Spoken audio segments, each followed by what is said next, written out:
Janasena కార్యకర్తలారా, Telugu Desam కార్యకర్తలారా, BJP కార్యకర్తలారా మీరందరూ పీఠాపురంలో ఎలక్ట్గా ఉండండి. ఈరోజు ఎంతగానో మంది దొరికిందో చూశారు కదా. ఆ రోజు వర్మ గారు చెప్పినట్టు కొన్ని వ్యాన్లు వెళ్ళిపోయినాయి ఆల్రెడీ మన కళ్ళు కప్పి. ఒక వ్యాన్ కోసము 4-5 వ్యాన్లు ఆల్రెడీ వెళ్ళిపోయి అన్నీ ఎక్కడెక్కడ గోదాములలో రింపేసుకున్నారు. మీ ప్రజలందరూ, పీఠాపురంలో ఉన్న ప్రజలందరూ మీరు గమనించి ఒక కార్యకర్తకు ఇన్ఫామ్ చేయండి.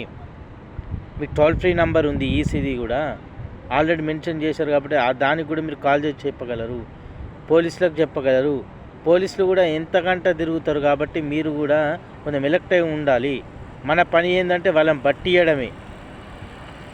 ఈసీ పోలీసులు కూడా మీరు పీఠాపురంలో కొన్ని ఏరియాలో మీరు దృష్టి సారించాలా సార్. ఖచ్చితంగా ఇటువంటివి అరికట్టాలి. సమాజానికి మంచిది కాదు.